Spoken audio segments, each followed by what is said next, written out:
حضرت نبی رحمت صلی اللہ علیہ وآلہ وسلم کی سیرت پر مشتمل ایک کتاب لکھی گئی ہے عرب کا چاند، اور اس کا رائٹر ہے سوامی لکشمن پرشاد، انڈیا کا رہنے والا ہے۔ اس نے حضور کی سیرت پر 200-250 صفحات پر مشتمل کتاب لکھی۔ بچپن میں میری نظر سے بھی گزری، بڑے ذوق سے اس کو پڑھا تھا۔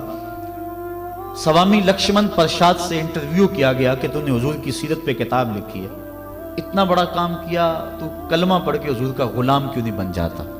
جس انداز سے تو نے محبت کے موتی بکھیرے ہیں اور الفتوں کے پھول اس کتاب میں تو نے اگائے ہیں، تو کیوں نہیں کلمہ پڑھ کے حضور کا غلام بن جاتا؟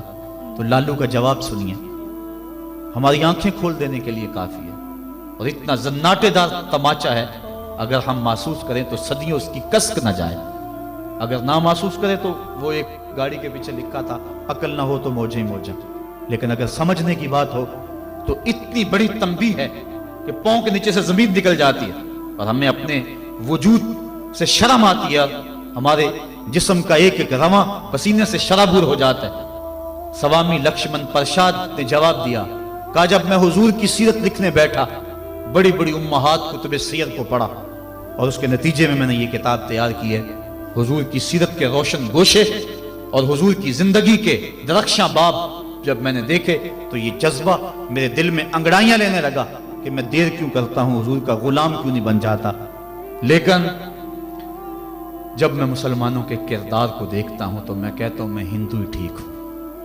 ہمارا کردار لوگوں کے ایمان کے راستے میں رکاوٹ بنا ہوا ہے۔ جب امریکہ کے خلاف نعرے لگ رہے تھے، ان نعرے لگانے والوں میں میں بھی شامل تھا، لیکن ایک بات میں نے کہی تھی، میں نے کہا آج ہم دنیا کی اس طاقت کے ساتھ ٹکر دینے کی بات تو کرتے ہیں، لیکن ہم نے کبھی اپنے کردار کو جھانک کر کے بھی دیکھا؟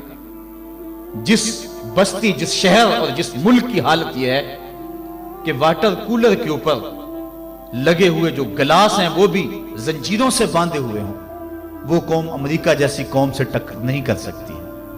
مسجدوں کی لیٹرینوں کے گندے لوٹے بھی سنگلیوں سے باندھنے پڑے، جس قوم کا یہ کردار ہے، کیا وہ قوم پنپ سکتی ہے، جہان میں نشو و نما پا سکتی ہے؟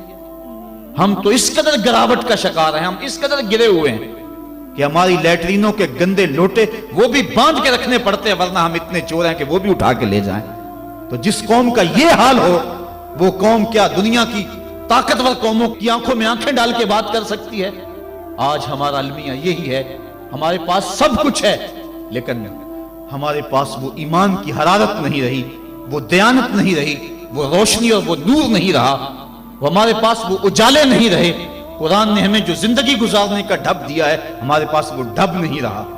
ہماری زندہ لاشیں لوگوں کے ایمان کے رستے میں رکاوٹ بنی ہوئی ہے، ورنہ ہم اپنے صدر اسلام میں دیکھتے ہیں اور بعد کی کہانیاں پڑھتے ہیں تو دنگ رہ جاتے ہیں۔ امام محمد کا جنازہ اٹھتا ہے تو ایک یہودی آگے بڑھ کے جنازے کی چارپائی کو کندھا دینے کی خواہش کرتے ہوئے آگے بڑھتا ہے، اور جو ہی کندھا امام محمد کے جنازے کی چارپائی پہ چھوتا ہے تو اس کے لبوں پہ کلمہ جاری ہو جاتا ہے۔ ہمارے بزرگوں کی لاشیں بھی دین دیا کرتی تھی، ان کی میتیں بھی لوگوں کو کلمہ دیا کرتی تھی، اور ہماری زندہ لاشیں لوگوں کو اسلام سے ہٹا رہی ہیں۔ میں نے اور آپ نے اپنے رویے کو دیکھنا ہے، اپنے عمل پہ غور کرنا ہے۔ حضور نے فرمایا اللہ اس شخص کے چہرے کو تر و تازہ رکھے جس نے میرے سے کوئی حدیث سنی، پھر جیسے سنی اس کو ویسے آگے پہنچا۔